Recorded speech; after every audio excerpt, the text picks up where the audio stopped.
La grâce et la paix vous sont données de la part de celui qui est, qui était et qui vient, le Tout-Puissant, et de la part de Jésus-Christ, le premier-né d'entre les morts, le roi des princes de la terre. Amen.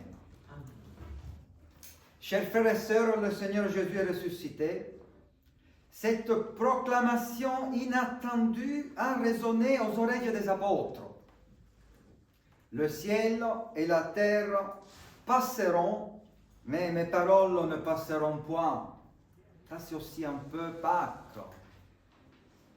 Soyons dans l'allégresse, joyeuse Pâques, le Seigneur nous unit, le Seigneur nous accueille. Amen. Je vous invite à vous lever, nous chanterons pour toi, Seigneur.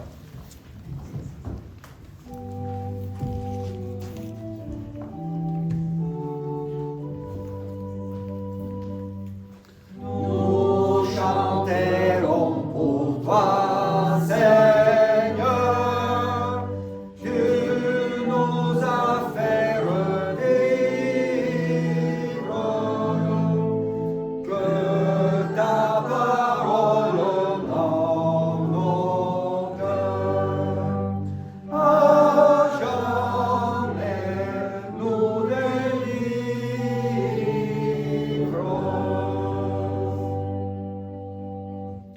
Voici, oh qu'il est agréable, qu'il est doux pour des frères de demeurer ensemble. C'est comme l'huile précieuse qui, répandue sur la tête, descend sur la barbe d'Aaron, qui descend sur le bord de ses vêtements.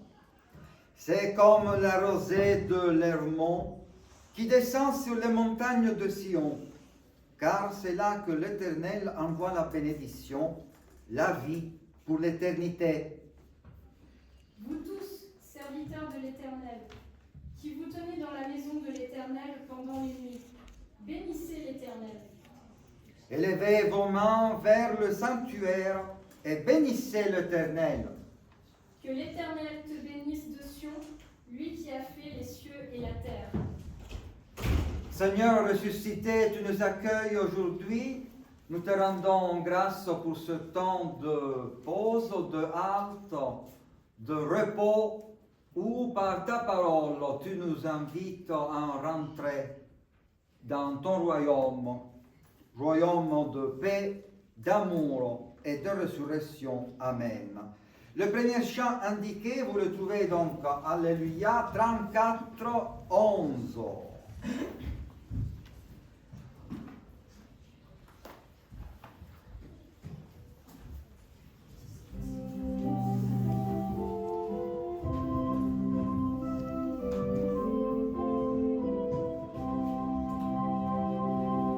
Jésus sort de la tombe, il vit le vainqueur. Enfin la mort succombe, le soir se Seigneur. Chrétiens chantons sa gloire, célébrons sa grandeur, saluons la victoire du Christ libérateur. Devons-nous craindre encore le sommeil du tombeau? Non, la mort et l'aurore, un jour et nouveau. Christ est la délivrance, le seul consolateur, triomphant assurance pour qui croit au Sauveur.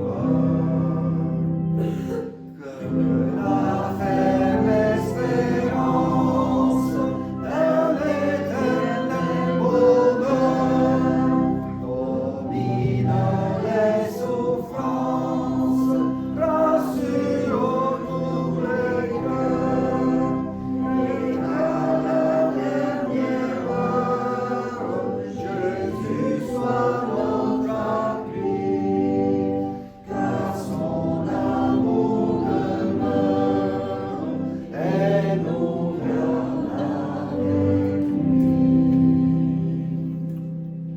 Je vous invite à prendre place, chers frères et sœurs. Bonjour, joyeuse Pâques, soyez les bienvenus. Aujourd'hui, 20 avril 2025, la fête de Pâques, comme nous l'avons donc rappelé le samedi saint, est célébrée le même jour par toutes les églises chrétiennes. Même les églises orthodoxes fêtent Pâques aujourd'hui. Et donc, à l'occasion de notre culte, ce matin, vu cette œcumène mondiale, nous allons lire une partie de la divine liturgie byzantine, que j'ai trouvé magnifique, pour ce qui concerne la grande litanie de paix, qui est une intercession. C'est une magnifique prière d'intercession.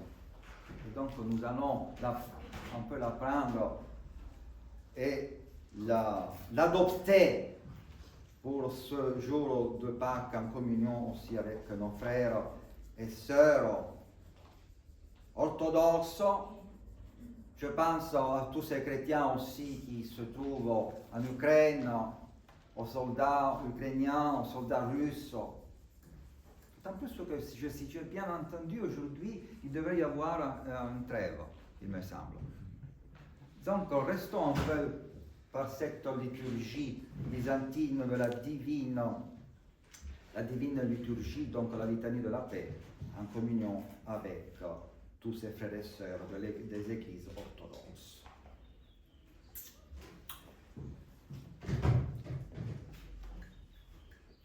Il y a une parole de l'apôtre Paul pour nous introduire un moment de confession de notre péché. Paul écrivait aux Corinthiens: si quelqu'un est en Christ, il est une nouvelle créature. Les choses anciennes sont passées. Voici, toutes choses sont devenues nouvelles.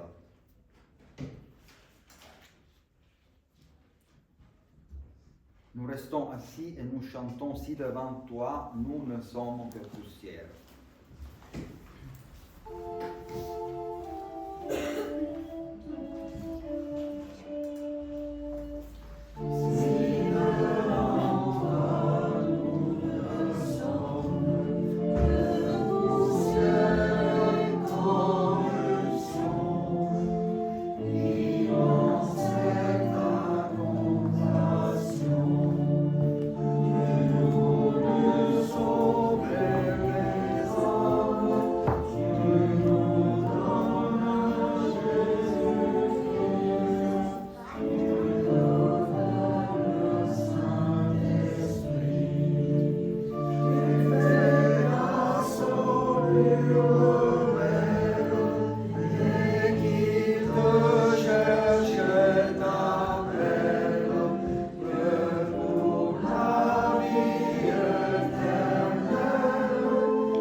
Faisons au Seigneur une humble confession de nos fautes.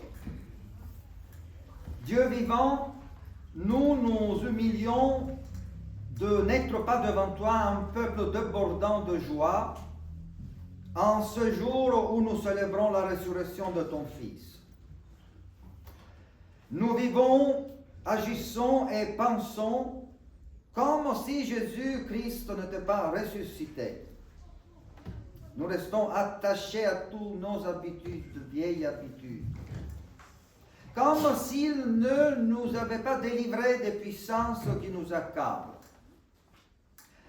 Par le pouvoir de ton Fils ressuscité des morts, fais de nous des créatures nouvelles, capables d'aimer et de servir.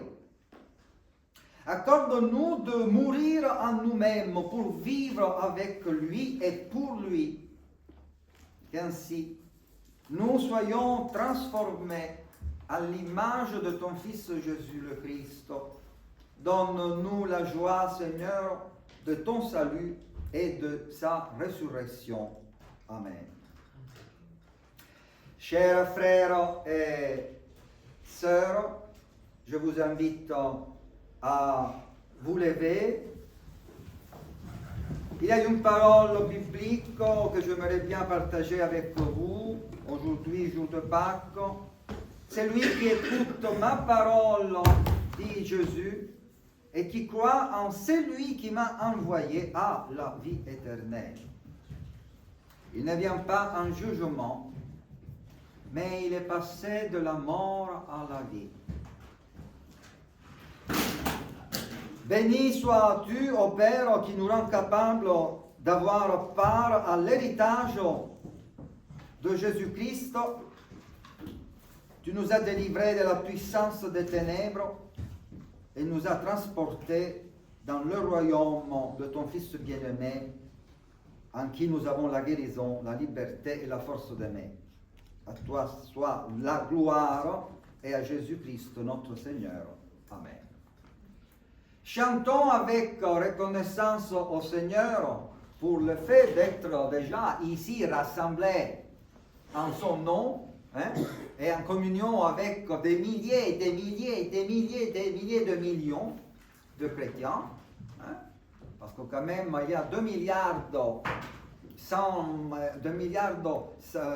millions de chrétiens quand même sur cette terre. Donc soyons en communion avec cette nuée de témoins et chantons « Tu aimeras toujours, tu m'aimeras toujours ».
Avant de lire les 2 textes bibliques que je vous propose pour aujourd'hui, je vous invite à la prière.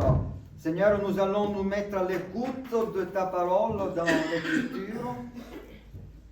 Nous te prions pour que ce matin de Pâques, cette parole vienne arroser et féconder notre terre, notre cœur, et fasse germer en nous l'espérance et le courage d'aimer. Elle soit semence pour notre vie et nourriture sur notre route. Amen. Je vous invite à prendre place, chers frères et sœurs. Nous lisons donc le premier texte. C'est Marie qui est là, à laquelle je vais donner.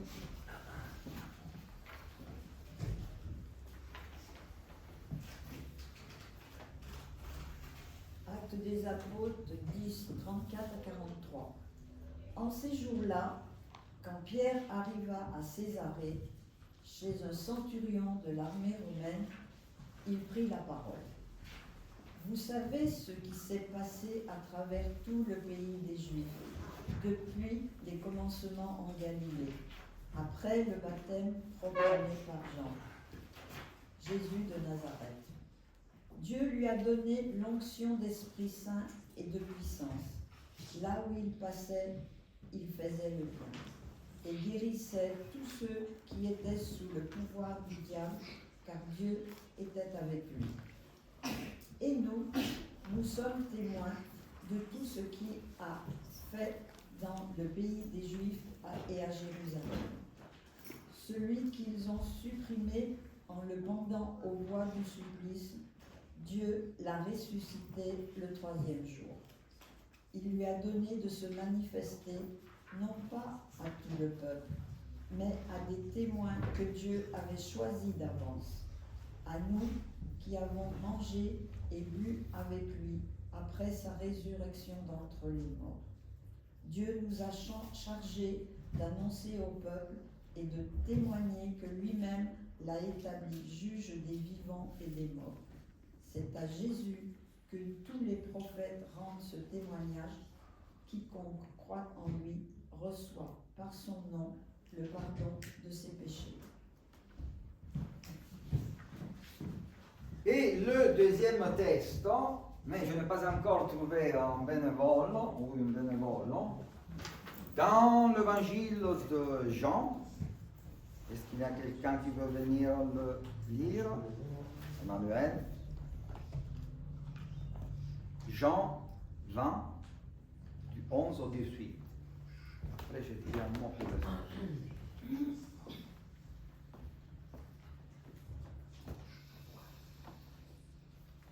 Cependant, Marie se tenait dehors près du sépulcre et pleurait.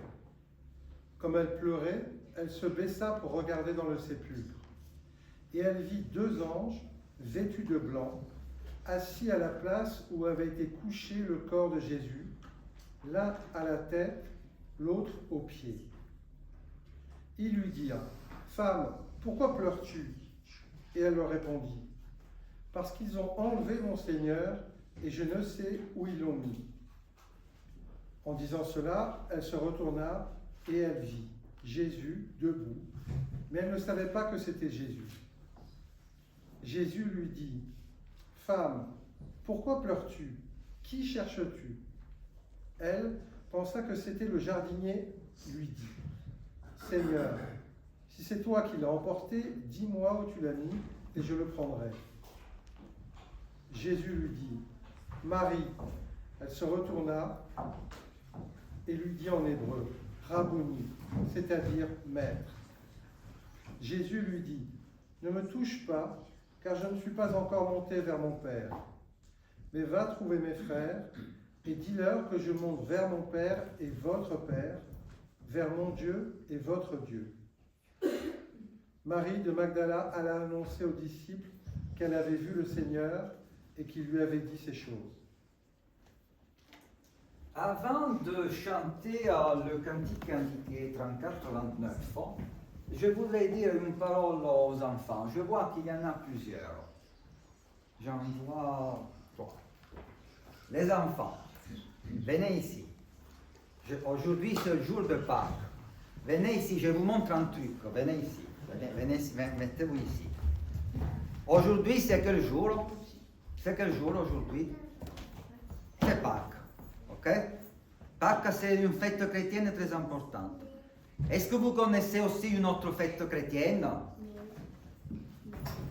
Et naturellement, Noël. D'accord? Noël, vous l'aimez aussi parce qu'il y a des cadeaux. Hein? Noël, qu'est-ce que l'Église commémore? Qu'est-ce que c'est Noël dans la vie de Jésus? Noël, qu'est-ce que c'est?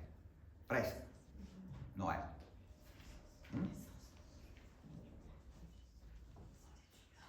Alors, il y a deux choses très importantes. Il y a la naissance de Jésus et la résurrection de Jésus. Noël, c'est la naissance de Jésus. Okay? Noël, c'est la naissance de Jésus. Aujourd'hui, c'est Pâques. Et Pâques, c'est la résurrection. Je vous explique qu'est-ce que c'est la résurrection. Regardez, restez là. Regardez.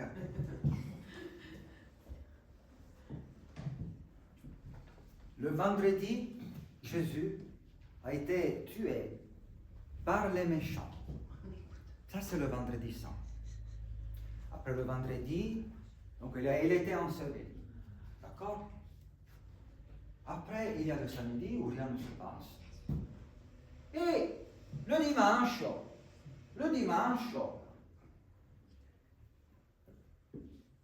Jésus est ressuscité. Dieu l'a fait sortir du tombeau. Et alors, ça c'est quoi? Ça c'est une croix.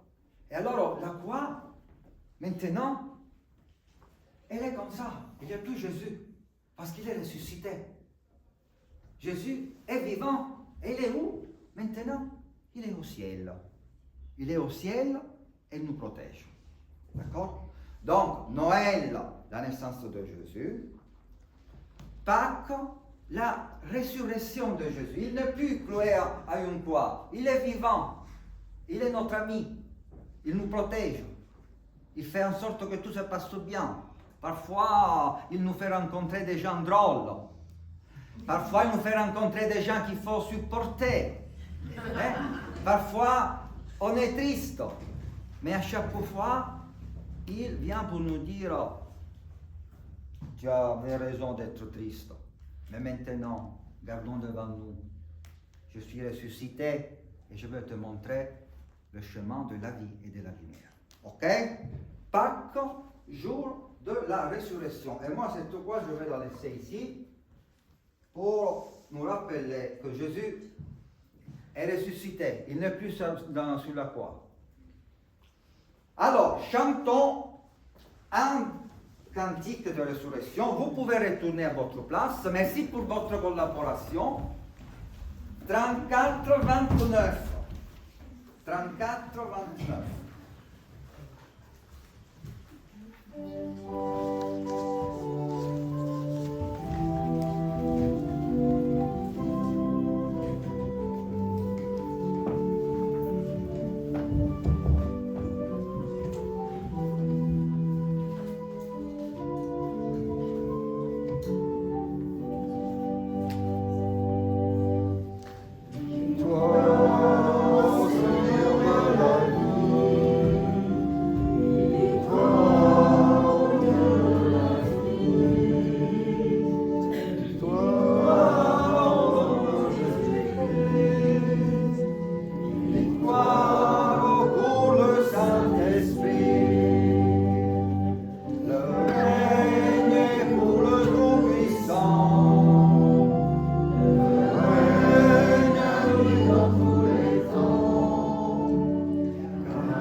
Chers frères et sœurs, les commentateurs bibliques font remarquer que le texte de la résurrection selon Jean que Emmanuel a lu se distingue de tous les autres par la présence d'un seul témoin. Et en plus, une femme, Marie-Madeleine. Marie de Magdala, c'est la même chose. Comme vous le savez, le témoignage d'une femme n'était pas valide dans un procès à l'époque. Il n'était même pas pris en compte, un témoignage d'une femme. Il ne valait rien. Jean ose briser un tabou qui était devenu une loi. En confiant justement à une femme le témoignage le plus important de toute la Bible, celui sur lequel repose la foi, l'Église et la religion chrétienne. En agissant ainsi, Jean dit, il n'est pas vrai que le témoignage d'une femme ne vaut rien. Pour nous, c'est normal, hein? Mais il faut se projeter.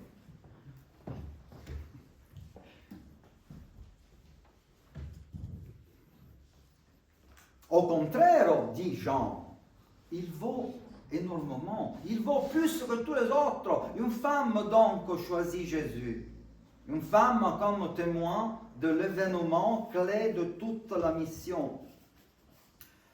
Il ne choisit pas Pierre, ni Jean, ni Jacques. aucun des 3 qui lui étaient les plus proches, aucun des 12 qui devinrent ensuite les apôtres, aucun des premiers de la classe. Les colonnes de l'Église, comme dira l'apôtre Paul.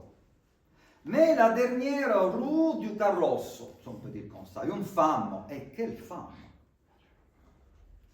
La tradition, surtout à partir du pape Grégoire le Grand, au XVIe siècle, comme vous le savez, l'a identifiée à la prostituée dont parle Luc au chapitre 7.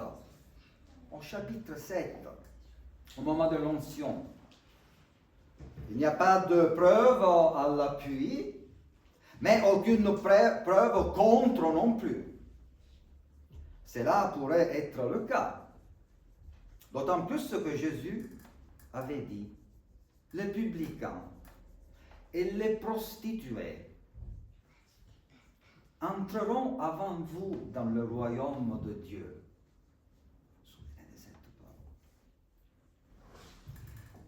Avant vous tous, avant nous tous. Et c'est justement ce qui se passe ici. Marie de Magdala, ex-prostituée, entre avant tous les autres dans le monde de la résurrection, qui est précisément le royaume de Dieu. La deuxième chose à dire est celle-ci. Jean ose confier ce témoignage d'une valeur incomparable non seulement à une femme, mais à une femme seule. Seule, elle était seule. Vous savez qu'à l'époque et encore aujourd'hui, dans certains pays de tradition musulmane, et peut-être même ailleurs, une femme seule ne faisait pas bonne impression. Elle n'était pas bien vue. Au contraire, on la regardait avec suspicion, comme si elle exerçait le plus vieux métier du monde. Une femme respectable devait être accompagnée d'autres femmes, ou mieux encore d'un homme. D'un homme. Si vous pensez un peu, dans le passé, je parle pour ceux qui ont 50, 55 ans. Oui, ouais. Peut-être les très jeunes aujourd'hui, peut-être non plus. Mais je me souviens, ma grand-mère. Imaginez-vous, il y a 2000 ans, donc au Proche-Orient. Vous avez remarqué que dans les autres évangiles, on mentionne plusieurs femmes, surtout dans les récits de la passion, de la crucifixion et de la résurrection. Mais jamais il n'est question d'une femme seule. Elles sont toujours au moins 2 ou 3, voire plus. Ici, au contraire, Marie est seule. À elle, précisément à elle, la femme seule, regardait avec méfiance, Jean confie la mission la plus importante de toute l'histoire biblique, porter au monde la nouvelle la plus incroyable qui soit, la résurrection d'un mort, pas d'un mort apparent, mais d'un vrai mort et enterré depuis 3 jours.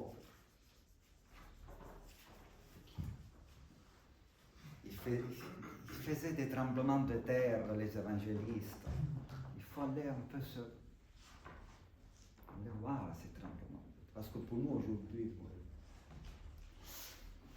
Mais qu'est-ce que la résurrection? Un grand théologien du siècle dernier, Karl Barth, l'a défini ainsi. La tangente de Dieu qui effleure notre monde. Il suffit qu'elle l'effleure pour que les tombeaux s'ouvrent et que les morts revivent.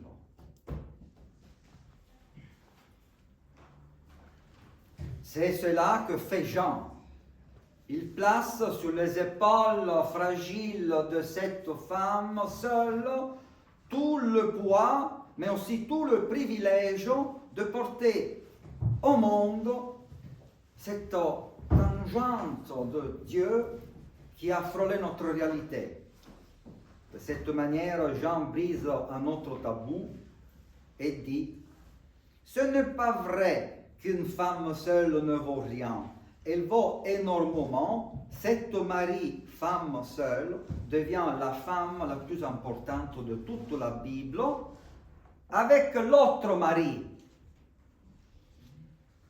On parlait de communion avec les autres chrétiens, mais là, si on dit que Marie de Magdala, il faut aussi se souvenir de l'autre Marie, notre Marie de Nazareth.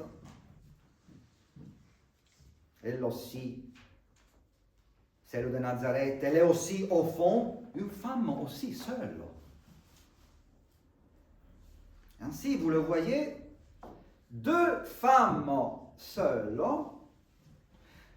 encadrent l'histoire terrestre de Jésus. Marie de Nazareth est essentielle pour la naissance de Jésus, Noël, et Marie de Magdala est essentielle pour l'annonce de la résurrection. Deux femmes seules, deux femmes fondamentales pour l'Évangile. Vraiment, l'auteur du 4e évangile, Jean, va à contre-courant. Vraiment, son récit de Pâques est unique. Regardons ce récit de plus près en 3 étapes. Il y en a 5, mais pas le temps. En plus, moi, je suis italien, je parle mal. Si j'étais en Italie, je volais comme les Concorde, les avions. Alors, donc, seulement 3 étapes.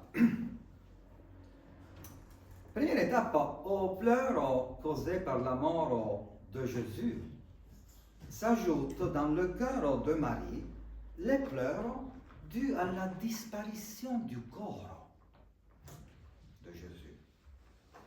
Il y a un double chagrin. À Marie qui pleure de manière redoublée 2 fois, parce que Jésus est mort et le corps n'est plus là, retentit 2 fois la même question. Pourquoi pleures-tu? D'abord, ce sont les anges qui lui posent cette question, alors qu'ils sont assis dans le tombeau, dit notre texte, à l'endroit même où reposait le corps de Jésus. Ces anges à l'intérieur du tombeau, dans l'évangile de Jean, et non au-dessus ou à côté, comme on le représente habituellement dans les peintures de la résurrection. Donc, ces 2 anges dedans ont une signification symbolique claire. Le tombeau demeure des morts, devient demeure des anges. C'est-à-dire des créatures immortelles qui appartiennent au monde divin. Là où l'on s'attendrait à trouver la mort, on trouve l'immortalité. Vous voyez, derrière la présence de ces 2 anges. Le tombeau n'est donc pas vraiment vide, il est habité par des anges. On comprend alors, ou du moins on devine, pourquoi il pose cette question à Marie. Pourquoi pleures-tu? C'est un peu comme s'ils lui disent, pourquoi pleures-tu encore? C'est un petit adverbe. Il est un peu invisible, mais il a le sens. Pourquoi pleures-tu encore?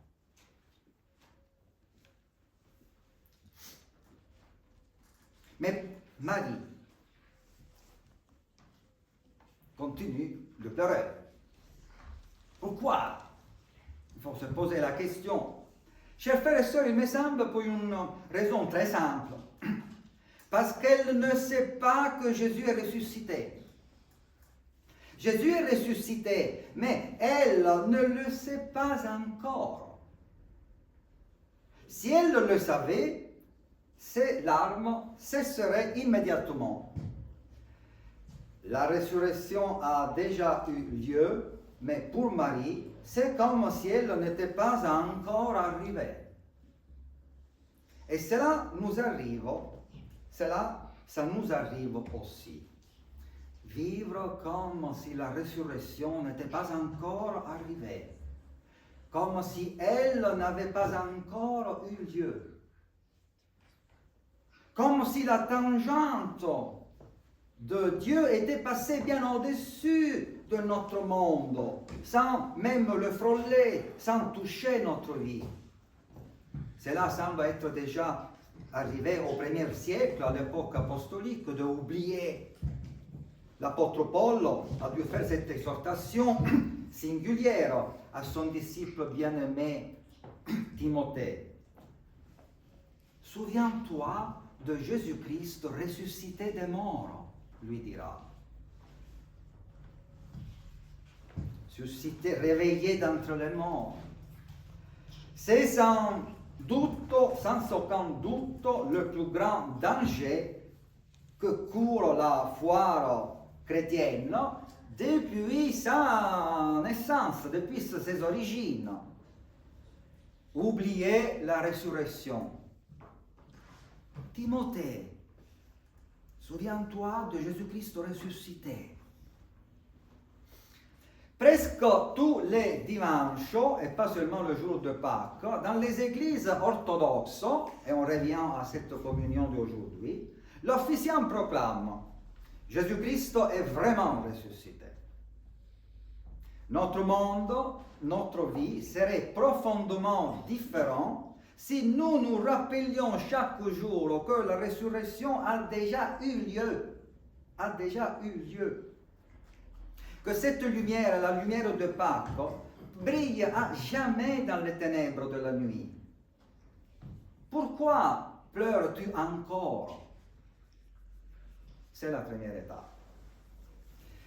Puis, il y a donc la deuxième étape des trois que je vous propose. Pendant que Marie pleure, un inconnu apparaît derrière elle et lui aussi, comme les anges, lui demande « Pourquoi pleures-tu » Ce qui revient à dire « Pourquoi pleures-tu encore » Mais il ajoute une deuxième question. Qui cherches-tu? Qui, Marie, cherche-t-elle finalement? Elle cherche le Jésus qui n'est plus là.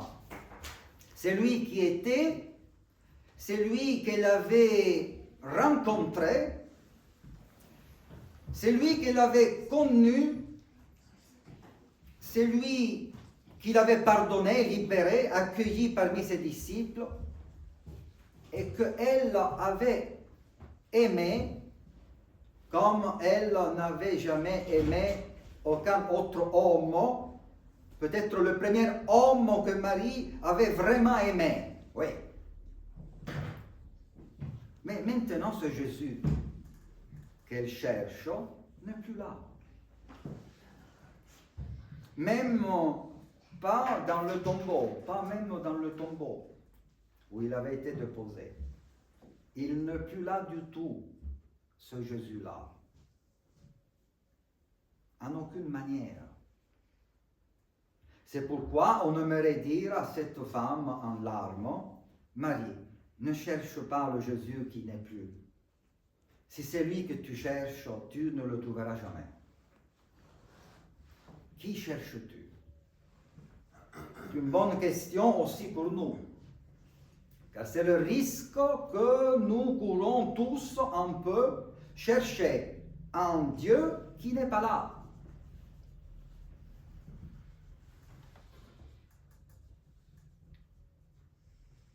Et donc, ne pas pouvoir le trouver. Un Dieu qui n'existe pas. Au lieu de chercher le Dieu qui est là. Il peut nous arriver de chercher le Dieu qui n'existe pas, le Dieu projeté par nos désirs ou nos frustrations, et non le Dieu vivant et vrai. Mais peut-être que le vrai Dieu, c'est lui qui est, ce n'est pas nous qui pouvons le trouver. Qui cherches-tu? Il faut que ce soit lui qui nous trouve, qui nous appelle, qui se révèle en nous, comme il le fait ici, avec Marie de Magdala. Pendant que tu cherches et que tu ne trouves pas, il y a quelqu'un derrière toi qui apparaît, un inconnu. Dieu est toujours le grand inconnu. Luther répétait toujours que Dieu est le contraire de nos désirs humains. Sub contraria specie. Et la croix est l'emblème de cette manière de se révéler de Dieu d'une manière différente, comme nous cherchons et vous désirons trouver Dieu. Et c'est pourquoi dans la Bible, il n'y a pas de commandement ou d'invitation plus souvent répétée que cherchez mon visage. Cherchez mon visage. Je cherche ton visage, Seigneur. Cherchez-moi pendant que je me laisse trouver. Pendant que je suis proche, dit la Bible. La troisième et dernière étape que je voudrais mettre en évidence, c'est le changement que Jésus opère en prononçant le nom Marie. Notre relation avec Jésus n'est possible que par la parole. Poi, ne me touche pas, noli me tangere. Donc, pour seulement une relation par la parole maintenant.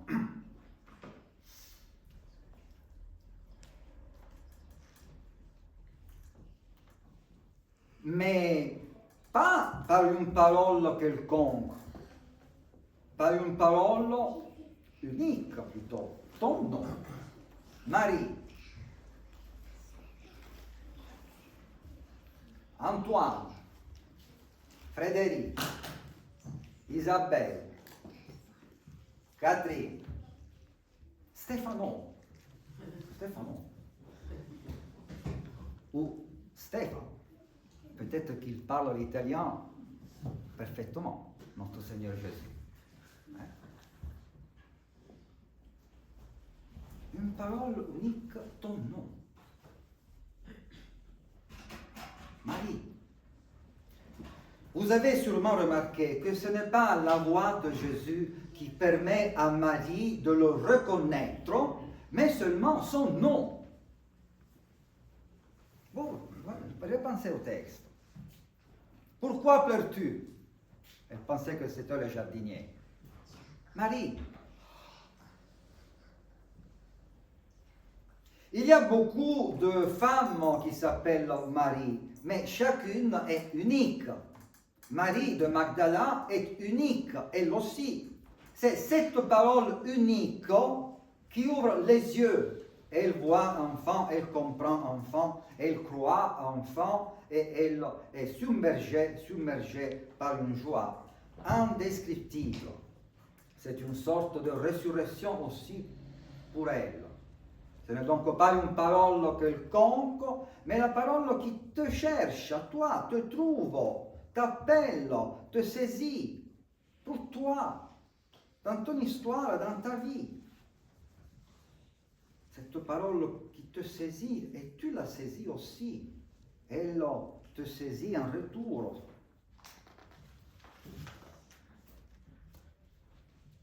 Et alors tu n'es plus seul. Cette parole est avec toi. Elle qui ne vient pas de toi, de ta psychologie, mais vient vers toi, Marie. Elle ne monte pas de ton cœur, elle entre dans ton cœur et demeure pour toujours. Le soir de ce même jour, à Emmaüs, Jésus sera reconnu à travers le geste du pain rompu et partagé. La parole et le pain partagé sont depuis ce jour-là les deux manières les plus typiques par lesquelles le Christ ressuscité est présent au milieu des siens. Ah, je vois qu'il y a une quatrième étape, c'est le courte, il faut là. Je veux parler. Quatrième étape, elle est magnifique, j'en ai parlé à l'occasion du bulletin. Marie donc va évangéliser les disciples et ici, dernière surprise de notre récit qui est vraiment une série de surprises, Jésus, pour la première fois, durant tout son ministère, appelle les disciples mes frères. Du jamais vu. Jamais. Il dit à Marie, va trouver mes frères et dis-leur, je monte vers mon Père et votre Père, vers mon Dieu et votre Dieu. Dans les discours d'adieu, Jésus avait dit à ses disciples, je vous ai appelés amis et non plus serviteurs. Vous vous souvenez? Une parole magnifique, ami, c'est beau. Mais ici, Jésus va plus loin encore. Mais c'est encore qui revient. Va plus loin encore. Et je le répète, pour la première fois, il les appelle frères. Non plus frères entre eux, comme dans Matthieu 23, vous êtes frères. Il les appelle frères non plus entre eux, mais frères de Jésus. Pourquoi ce titre, qui est le plus élevé jamais donné aux disciples d'hier, d'aujourd'hui, de tout le temps? Jésus l'explique très bien lorsqu'il dit « Je monte vers mon Père, qui est aussi votre Père, vers mon Dieu et votre Dieu. » C'est-à-dire, mon Père est aussi votre Père. Nous avons le même Père. C'est le centre de la révélation. Voilà pourquoi nous sommes frères. Mon Dieu est votre Dieu, voilà pourquoi nous sommes tous enfants. Moi d'une manière, le Christ. Vous d'une autre manière, mais tous enfants et donc tous frères et sœurs. Nous pouvons ajouter aujourd'hui. Ainsi, chers frères et sœurs, se clôt le cercle de la révélation. Tout est accompli vraiment. Dans la résurrection, l'identité de Jésus s'est pleinement manifestée. Oui, il est maître de Nazareth, comme Marie l'appelle, mais il est aussi autre chose et davantage. Il est le Fils bien-aimé de Dieu. Et à notre tour, notre identité aussi, le cercle se ferme. Jésus nous appelle ses frères et c'est ce que nous sommes. Ses frères, sœurs, frères et sœurs les uns des autres. Et c'est Marie de Magdala qui aujourd'hui, comme alors, nous apporte cette bonne nouvelle de Pâques. Que Jésus et nous avons le même Père, nous avons le même Dieu et la même communion avec Dieu. Le cercle se ferme, la révélation est offerte aux humains. Amen.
chanter le cantique 34, 18 avant de nous préparer pour l'Eucharistie.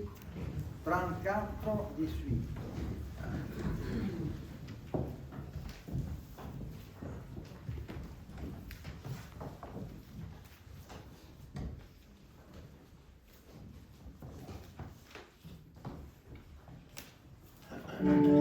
Ah oui.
Avant donc de célébrer ensemble la Sainte Seine,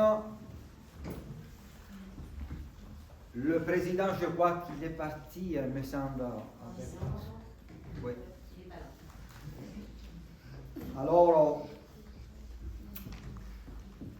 je vous rappelle le 18 mai, la grande fête ici, celle du printemps, hein?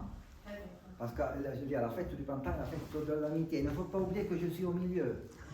Je suis entre Vence et entre Grasse. Vous êtes tous de ce côté, et moi, je suis divisé, mais uni en Christ et dans la communion fraternelle. Et alors, c'est très important, vraiment, c'est vraiment très important cette journée. Ce sera une fête extraordinaire, un jour de don pour notre Église. Donc, il y a aussi une importance aussi de nos finances, si vous voulez. Donc, le 18, il y aura le repas, le culte, il y aura aussi des jeux de tombola et toutes ces choses qui font partie aussi de la vie de l'Église. Dimanche prochain, je serai avec les confirmants à Nice et donc le culte sera présidé par Pierre Bernard. Est-ce qu'il y a d'autres annonces majeures? Voilà, donc vu qu'il y a Pierre Bernard, peut-être qu'on ne fera pas de culte famille. Au moins que vous deux, vous dites oui. Et on reporte. Voilà. Moi, je dirais qu'il n'y aura pas de culte famille. Moi, je ne suis pas là, mais si vous voulez. On ne s'est pas préparé. Pause. Voilà, donc il n'y aura pas de culte famille, mais il y aura un culte classique. Alors, c'est le moment de l'offrande.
Alors, pour l'organisation, vu que nous sommes nombreux, je demande le moment venu où donc on sera donc appelé à faire le cercle.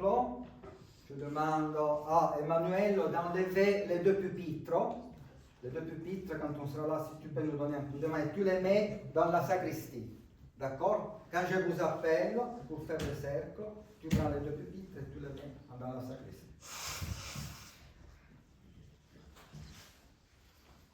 Alors, dans cette liturgie de la scène, je donnerai de la place à cette prière d'intercession de la tradition orthodoxe.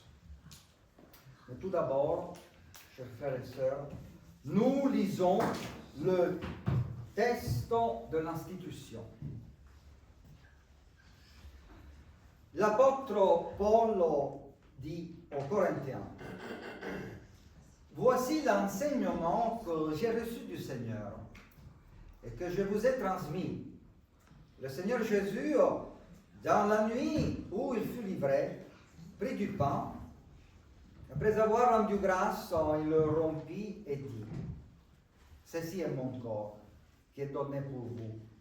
Faites ceci en mémoire de moi. Il fit de même avec la coupe, après le repas, en disant: cette coupe est l'alliance nouvelle en mon sang. Faites ceci en mémoire de moi toutes les fois que vous en boirez.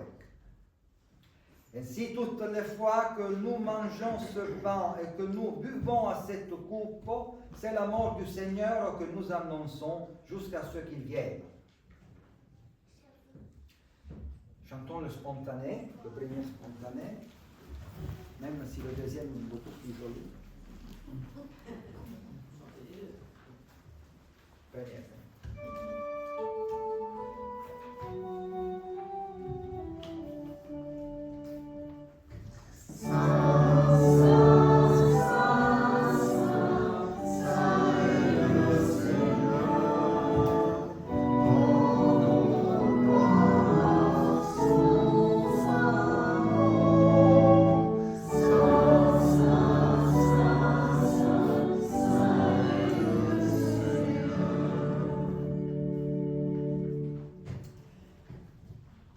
Ô Saint-Esprit créateur, toi qui fais revivre les ossements desséchés pour les transformer en peuple vivant, toi qui suscites la foi, l'amour, l'espérance, transformant les cœurs de pierre en cœurs de chair, souffle aussi sur nous ici rassemblés et fais que nous recevions de la main du Christ ressuscité ce pain de blé comme un pain vivant, et ce fruit de la vigne comme le vin du règne. Ainsi le pain et le vin ensemble comme une mémoire vivante et une pleine communion avec toi, Seigneur vivant et présent, qui était, qui est et qui vient. Amen. Je vous invite, chers frères et sœurs, donc à venir ici autour de la table, tous ceux qui le